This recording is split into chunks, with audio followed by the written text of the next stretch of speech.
Shalom. Selamat datang di Renungan Harian Rhapsody of Realities Indonesia, edisi 16 Agustus 2025. Judul renungan hari ini adalah, Bertindak sesuai kata-katanya tanpa ragu-ragu.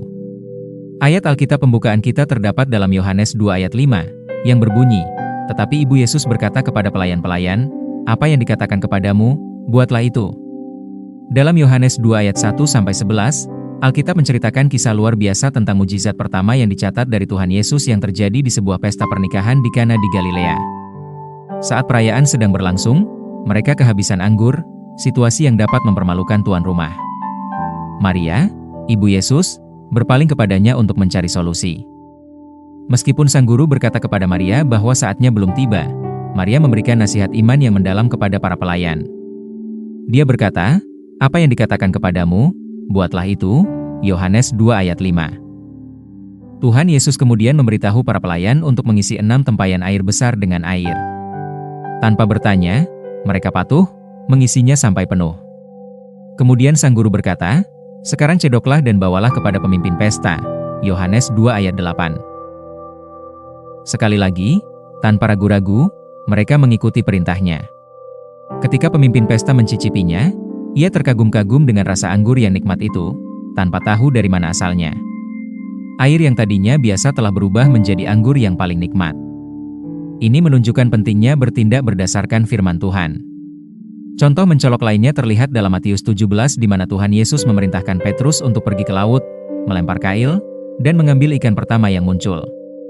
Ia memberitahu Petrus bahwa di dalam mulut ikan itu, ia akan menemukan uang yang cukup untuk membayar upeti yang diminta para pemungut cukai.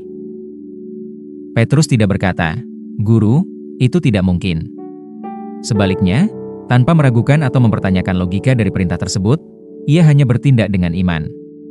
Dan seperti yang dikatakan guru, ada uang dirham di mulut ikan pertama yang ditangkap Petrus. Selalu bertindaklah dengan iman dalam firman Tuhan.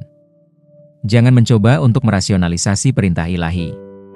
Firman Tuhan melampaui logika, pengetahuan, dan teknologi. Ketika Tuhan berbicara, firman-Nya bersifat final, lakukanlah tanpa ragu-ragu.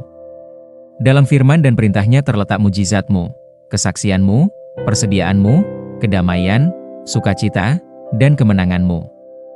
Haleluya! Mari kita bersama-sama berdoa. Bapa terkasih, aku bersyukur atas kuasa firman-Mu. Aku memilih untuk bertindak sesuai dengan perintah-Mu tanpa ragu, karena tahu bahwa di dalamnya terletak mujizat, kesaksian, penyediaan, transformasi, dan berkat-berkat-Ku. Imanku teguh padamu, dan aku benar-benar percaya padamu dan firman-Mu yang tak pernah gagal, sekarang dan selamanya, dalam nama Yesus, amin. Untuk lebih mendalami dan mengerti renungan kita pada hari ini, baca juga ayat-ayat berikut ini. Yohanes 2 ayat 7-9, Lukas 5 ayat 5-6, Yesaya 1 ayat 19. Jika kamu diberkati dengan renungan ini, silahkan berlangganan pada semua akun media sosial kami seperti YouTube, Facebook, dan Instagram. Dan jangan lupa untuk membagikannya kepada semua orang supaya mereka juga diberkati dengan firman Tuhan ini. Bagi kamu juga yang rindu untuk dilayani secara langsung, silahkan hubungi nomor yang ada di bawah ini. Sampai jumpa besok hari. Salam kasih karunia dan Tuhan Yesus memberkati. Amin.